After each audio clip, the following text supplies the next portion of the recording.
Hi good morning my friends, তোমাদের এই চ্যানেলে অনেক অনেক স্বাগত। আশা করি তোমরা অনেক ভালো আছো, সুস্থ আছো। আমি একটা জায়গায় এসেছি। এটা খুব সুন্দর একটা জায়গা, আমাদের বাড়ির থেকে অনেকটাই দূর। যাই হোক, তো সেখানে কিছু সিনারি তোমাদের সঙ্গে শেয়ার করলাম। আর এরপরে আসা যাক রান্নায়। আজকে কি রান্না তোমাদের সঙ্গে শেয়ার করো, সেটা হচ্ছে আজকে আমি বাঁধাকপি দিয়ে, মাছের মাথা দিয়ে একটা বাঁধাকপির ঘন্ট রান্না করবো, যেটা পুরনো দিনে আমাদের ঠাকুমা দিদিরা রান্না করতো। ঘরোয়া রান্না, ঘরোয়া সমস্ত ইনগ্রিডিয়েন্টস দিয়ে রান্নাটা হবে। আর চিংড়ি মাছের মাথার ভর্তা বানিয়ে তোমাদেরকে দেখাবো। ঠিক আছে, তো চলো সঙ্গে থাকো। এখানে দেখো বাঁধাকপি কাটা জিরি করে, ঠিক আছে। বাঁধাকপি না যত পাতলা পাতলা কাটবে তত খুব সুন্দর, মানে ভালো হয়, মানে রান্নাটা খুব ভালো হয়। তো তোমরা ভাবতে পারো যে তেলটা এত পোড়া পোড়া লাগছে কেন, কারণ তার আগে আমি মাছগুলো ভেজেছি। ওই জন্য যেটুকু মাছ ভাজার পর যেটুকু তেল ছিল, ওই অবশিষ্ট তেলেই আমি এই রান্নাটা করেছি। তো ওই জিরা ফোড়ন দিয়েছি, তার মধ্যে হচ্ছে তোমার আদা বাটা, পেঁয়াজ রসুন বাটা, আর লঙ্কার গুঁড়ো, জিরের গুঁড়ো সব কিছু দিয়ে ভালো করে আলুটাকে ভেজে কষিয়েছি। কষানোর পরে হচ্ছে আমি বাঁধাকপিটা অল্প অল্প করে দিয়েছি, আর অল্প অল্প করে খুন্তি দিয়ে নাড়িয়েছি। নাড়তে নাড়তে যখন বাঁধাকপিটা একটু মজে এসেছে, তারপরেই আমি ওই মাছের মাথার মুড়োটা, যে ভেজে রাখা যে মাছের মাথার মুড়োটা, সেটা আমি ওটার মধ্যে দিয়েছি এবং আস্তে আস্তে করে এই খুন্তি দিয়েই আস্তে আস্তে করে ভেঙে দিয়েছি, যাতে মাথাটা বেশ ভালো পরিমাণে অনেকগুলো টুকরো টুকরো হয়ে ভেঙে মিশে যায়। তো পুরোটা তো আর মিশে যায় না, যেটুকু একটু নরম নরম জায়গা থাকে সেগুলো মিশে যায়, আর বাদ বাকি যেগুলো একটু শক্ত শক্ত ভাব থাকে সেগুলো থাকে।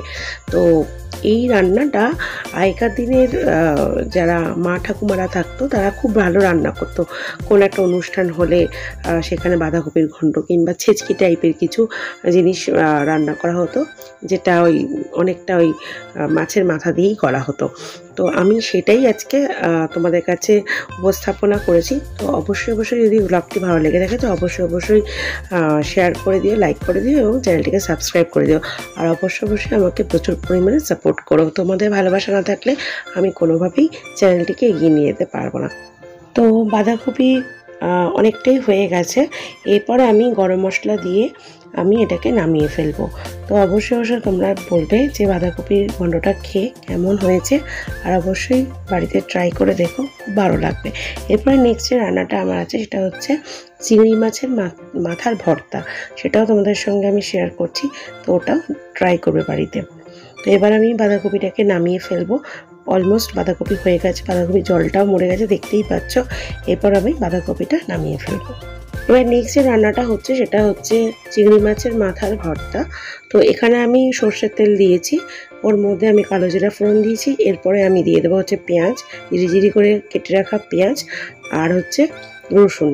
এই দুটোকে ভালো করে একটু উল্টে পাল্টে ভেজে নেব। ভেজে নেওয়ার পর যে চিংড়ি মাছের মাথাটা যে আমি বেটে রেখেছি, সেইটা আমি এর মধ্যে দিয়ে দেব। দিয়ে ওখানে যখন আমি চিংড়ি মাছের মাথাটা দেবো, সে বাটাটা, তখনই আমি একটুখানি গুঁড়ো লঙ্কা দিয়ে দেবো। আর এটা হচ্ছে মেইন হচ্ছে কাঁচা লঙ্কা দিয়ে মাখা। তো যেহেতু কাঁচা লঙ্কা আমার বাড়িতে সেদিনকার ছিল না, সেই জন্য আমি এটা রান্নাটা গুঁড়ো লঙ্কায় করেছি। তো এই রান্নাটাও খুব ভালো খেতে, যদিও বা অনেকে চিংড়ি মাছে অ্যালার্জি আছে বলে অনেকেই মাথাটা খায় না, চিংড়ি মাছকে অ্যাভয়েড করে। তবে যারা চিংড়ি মাছ খেয়ে অ্যালার্জি কোনো কিছু হয় না, তারা এই রেসিপিটা ট্রাই করে দেখতে পারো। খুব ভালো রেসিপি। এটা একটু অন্য রকমের ভর্তা, এটা আমার খুব ভালো মনে আছে। এটা আমার দিদার কাছ থেকে আমি শিখেছিলাম। এটা হচ্ছে যেরকম আমরা ভর্তা করি, যে ভেজে নিয়ে তারপরে সেটাকে হাত দিয়ে চটকে, তো এইটাতে সেই রকম না। এটাতে অনেকটা ওই পেঁয়াজ রসুন সব কিছুকে ভালো করে ভেজে নিয়ে তারপরে ওই যে বাটাটা আছে, চিংড়ি মাছের মাথা বাটা, সেটা দিয়ে ভালো করে একটু উল্টে পাল্টে নেড়ে নিয়ে নামিয়ে নিতে হয়। তো এই রেসিপিটাও খুব সুন্দর। তো অবশ্যই তোমরা বাড়িতে ট্রাই করো, আর আমাকে প্রচুর করে সাপোর্ট করো, আর ভিডিওটিকে প্রচুর শেয়ার করে দিও, লাইক করে দিও, আর অবশ্যই সাবস্ক্রাইব করতে ভুলো না। তো আজকের মতন আসছি বন্ধুরা, টাটা। আবার অন্য কোনো দিন অন্য কোনো রান্নার রেসিপি নিয়ে আমি আসবো। তো টাটা, বাই বাই। তোমরা সবাই খুব ভালো থেকো। আর আমার আরেকটি চ্যানেল আছে, মধুশ্রীস ব্লগ, ওইটিকেও সাপোর্ট করো। তোমাদের ভালোবাসা না থাকলে কখনোই আমি এগোতে পারবো না। আর ওটার মধ্যে ডেইলি লাইফস্টাইলের ব্লগগুলো আসে। তো অবশ্যই সঙ্গে থাকো। তো আজকের মতো আসছি বন্ধুরা, টাটা, সবাই খুব ভালো থেকো।